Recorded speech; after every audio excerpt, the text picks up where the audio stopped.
Well, joining me here in studio is Yagmur Bahram. He's a political analyst that specializes in Iraqi Turkmen affairs. In Erbil, we have Nahro Zagros. He's a Middle East specialist who focuses on the Kurdish region. And completing our panel is Salah Hashimi. He's a lawyer and political analyst. Gentlemen, thanks for joining us on the Newsmakers. Yagmur, let me begin with you. And I'm going to ask you all the same question to begin with. Did the Parliament and the Electoral Commission make the right decision by annulling some of those votes? Sure. I'd like to start with saying Bismillah ar-Rahman ar-Rahim. Thank you for having me today. I would have to disagree on that. The reason of my disagreement is the people voted. Okay? The people voted for a cause, which was to finally have a democratic system in Iraq. Well, if some of it didn't work, if some of the votes didn't check out and didn't meet a certain standard, then why not annul them and have a recount? Well, to have a recount is a waste of resources and time. But if it's not right, if it's not fair, it's only 10%. It's not like they're saying the entire thing was tarnished. Well, that's the thing. They're not saying that's the whole thing. They're only asking the 10% to be recounted. Right. Now, if there is a 10% recount, and in the 10% recount, if there is a 25% differential from the machine, the ones that were registered by the machine and the ones that were going to be recounted, because essentially that's what it was. Okay.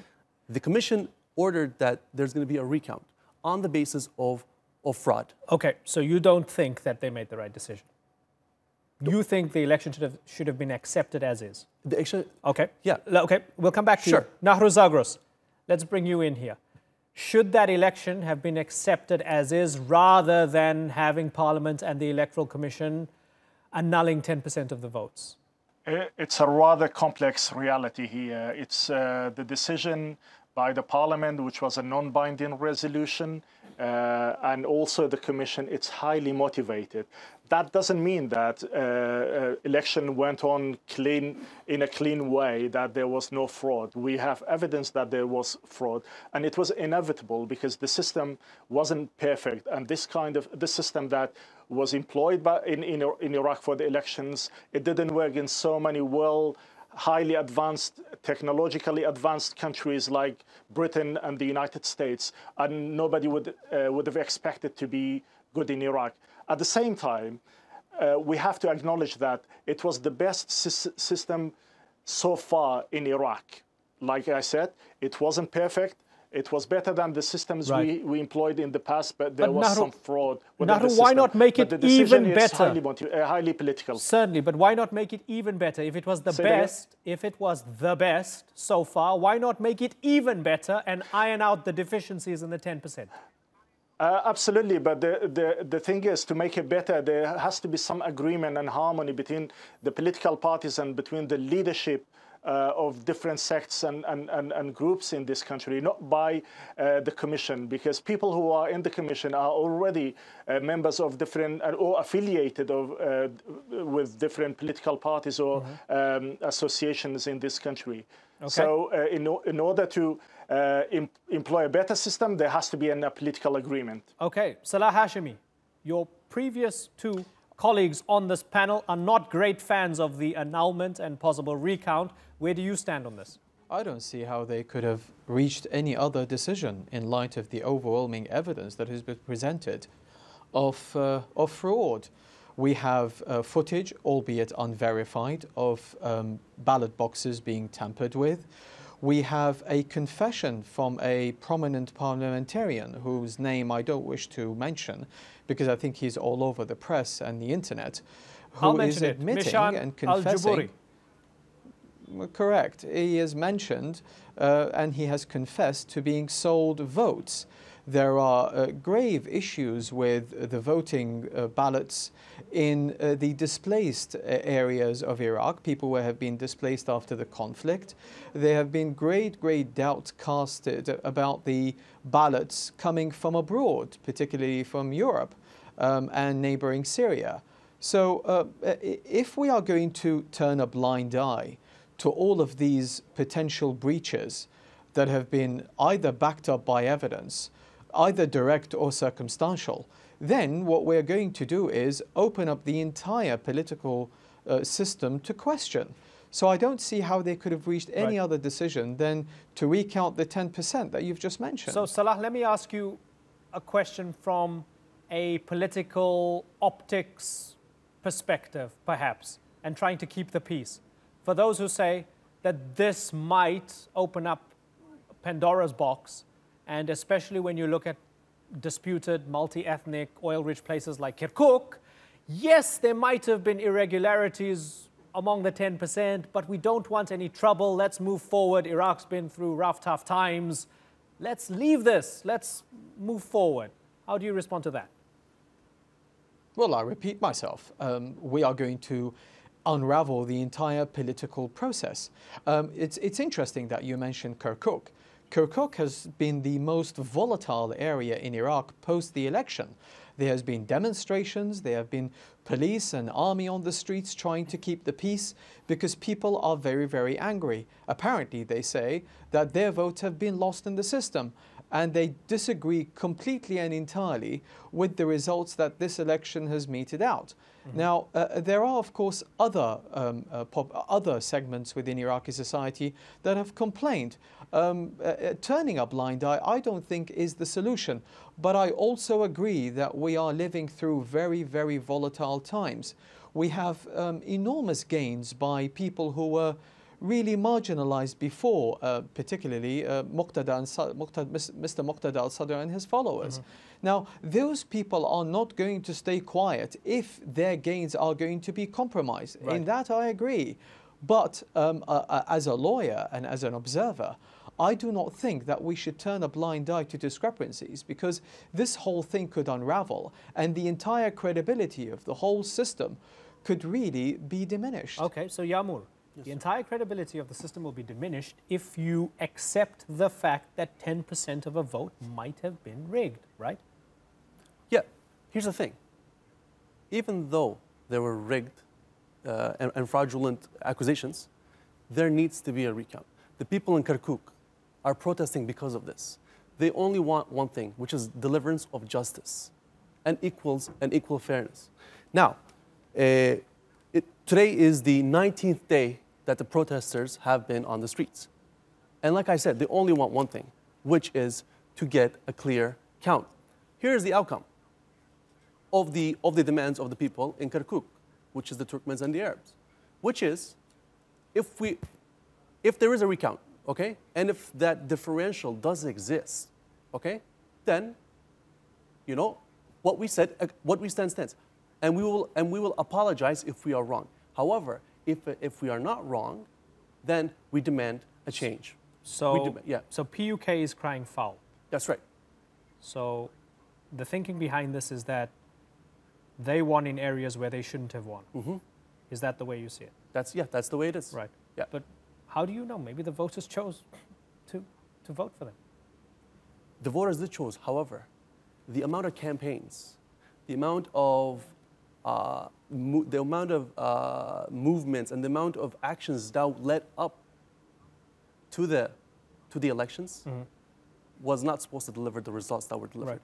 However, talking to the people that voted in Kirkuk, the people who stood with the boxes, right, who worked with it, clearly indicated and have said on countless occasions that there was fraudulent allegations. So I'm going back to the beginning here because I want to be absolutely clear I understand you. Sure. At the beginning you said these guys didn't make the right decision, the Electoral Commission and Parliament. But now you're saying there should be a recount. No, I might have not explained myself right. to its full extent, but what I'm saying is, this is my point, that there was fraud, actions of fraud, and these votes need to be recounted.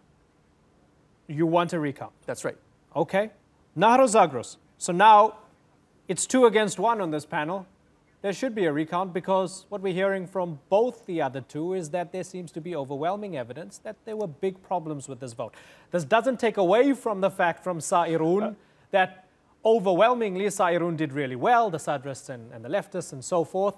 But if there are flaws in this system, sort it out. Sort it out now. Would you agree with that? Listen, with recount or without recount, the damage is done and the reputation of the election commission is tarnished. It's gone. People have no belief in the system and they never believed in the system. Remember, in some areas of Iraq, only 10% or 12% of people voted.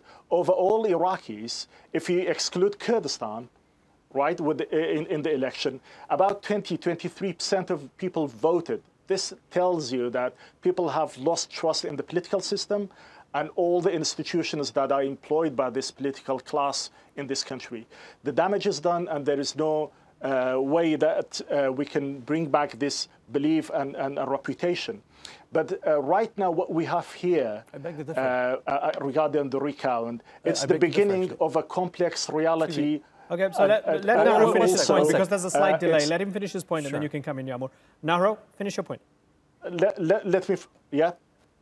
Okay, so the thing is, the new political mayhem that we see in Iraq, this is the beginning of it. This is a country, people vote according to ethnic and sectarian lines. It's a highly divided country, and this division has reflected in this election. And I see the problem is now, if you recount, it's going to lead to massive and catastrophic outcomes. If you don't, then again, you will have 4 years, the next 4 years, it's going to be absolutely political mayhem in this country. Okay, Yagmur, why do you disagree? I disagree because, as our speaker here said, that there's no belief. If there is no belief, then why are people turning out to vote? It doesn't make sense. The argument does not stand. However, if only 40% of people voted. May I please? Thank you. Yes, there is a 44.5% turnout, right? However, situation is this. There is a belief. And as a right, as an Iraqi citizen, every person has the right to go vote. There is a sense of optimism, okay? There is a sense of renewal. We are trying to renew the culture, reset the culture, which is to vote. Yes, there are sectarian there are religious and ethnic divisions. These do exist. However, we cannot ignore the fact that these reasons cannot be the reasons why we should not go vote. Okay, so Nahro, we have a more optimistic view from Yagmur, saying that the very culture is changing by people deciding to go and vote, and especially since so many people surprised all the think tankerati and all the experts by voting in people nobody expected to win. I hope my friend is correct that I'm wrong in this situation. I would like to see optimism in this country. I would like to see evidence for optimism. But listen, in the very place where political decisions are made, Baghdad, the capital of this country, if only 15% of the population voted, what does that tell you? It tells you that the majority of people in the capital of this country, in the heart of this country, are not satisfied with the system. They don't believe in the system. This is a country full of corruption. Institutions are not working. People are becoming more sectarianized, and people are more going towards their ethnic beliefs rather than believing in a united country. This centralism that current Iraqi politicians are trying to bring back to the country, it's going to lead to more catastrophic situations, unfortunately. I hope, again, I am wrong, my friend is correct. I hope that the culture is changing, but we see no evidence that the culture is changing towards this harmonized, united country. Salah Hashimi, let me ask you about this from the frying pan into the fire concept that Nahro Zagros had. He said, if you don't recount, it's the continuation of this political mayhem. And if you do recount, it's a catastrophe. Both horrible, terrible options. Do you share that pessimism? Well, I can only agree that Iraq has been marred with corruption since 2003. There's little doubt about that. But I think people are now changing. I mean, I also agree that there has been a very, very low turnout to these elections. At the end of the day, I think the alternative would be a catastrophic one, because if people lose hope in the system that governs them, then what shall they do? And I ask that to both your guests. I think the answer would be a complete and utter collapse of the entire state. And that's something that we do not want. Reform that everyone is looking for, I certainly hope, I'm one, starts with the grassroots. And the grassroots are these common elections. Now, I think Mr. Muqtada Al-Sadr has made a number of promises to his supporters. I certainly hope he lives up to them, or he is not only lives up to them, but is allowed to live up to them within the current political climate. Don't forget, Iraq is also living, the entire region, not only Iraq, is living a very, very volatile state. And I think all we need at the moment is a credible, to begin with, a credible process. How can we begin a credible process when it's been marred by confessions of parliamentarians? It's been marred by fraudulent cards, by footage, and all of that. So I don't think, the answer, as I said from the beginning, is to turn a blind eye. They may be very difficult choices to make, I agree. There are people who are going to be very angry if some of the results are changed. But if the process is turned into one that is transparent and one that is responsive, and hopefully within the next term, the so-called Independent Electoral Commission, which is not so independent because it has a very large number of employees that have sectarian and also loyalties to certain political parties. You cannot rely on that and say that they're independent. But what we all hope is that the new process, a reformed process, one that has been built upon an election that has been rectified even after the results have been announced. Right. Otherwise, I would ask this question. These machines that were brought in, these electronic machines, these counting machines, were supposed to bring speedy outcome to these elections. Why did we have to wait 2 to 3 weeks for the outcome? What happened during that time? Also, we have people, the security services, namely, testing this system for its maintenance of security, and they have declared that there have been breaches. So the only thing is to correct these flaws. Otherwise, we're going to be left with a broken system, more broken than the last term. Nahro, let me ask you about a best case scenario that could be some sort of compromise. How about if there is a recount and the recount shows among that 10%, the 1,000 or so polling station, within that 10%, it has no dent on the gains that the Sairoon coalition made, the 54 seats that they earned in Parliament. The Hashd al-Shabi linked coalition, they got 47 seats, and Haider al-Abadi's victory bloc, Nasri, 42 seats. If there's no major dent to those 3 big blocks, yet you have a recount and it irons out some flaws, is that a best case scenario for everybody? There is lack of trust in the system. People have lost trust in the system. And quite frankly, the majority of people, ordinary people of this country, are more concerned with bigger problems that they are facing at the moment. We see all these demonstrations in Iraq, in Baghdad, in south of the country. People are asking for having electricity. There is only 5-6 hours electricity a day in this heat, in this terrible weather. So most Iraqis, ordinary Iraqis, are more concerned with far greater, significant problems that they are facing than the election. So either ways, it doesn't make any sense. But also remember, the places that are red marked for recount or for recount of 10% of the votes are generally, all of them in fact, are in Kurdish and Sunni areas. So again, this brings back some terrible memory of a few years ago when Prime Minister Maliki was in power, where certain groups of this community or country were alienated, mainly the Sunnis, and it led to terrible situations. So when we look at this map of recount, only Kurdish and Sunni areas are within this map. It's not going to be accepted by that's the a really groups in good these point. 2 regions. That's a really good point. Let me end with Yagmur then. Sure. The potential for this to get sectarian and ugly is immense, and that's why Nahro is being so cautious, and he's saying be careful. Would you accept that? No. It's okay to be cautious. There's no problem. I don't have a problem with that. However, as I said at the beginning, justice needs to be served, okay? And there's a sense of there's no belief. There's a sense of that everybody's right was due. It wasn't, you know? And the people that were voting, I want to raise another point, actually. A very interesting point, actually, Mr. Zagros actually pointed to. We're talking about the rights of Turkmen people here, okay? As Iraqi national, as Turkmen people, a part of Iraq, we are going to the boxes to vote as Iraqis. Right. Right.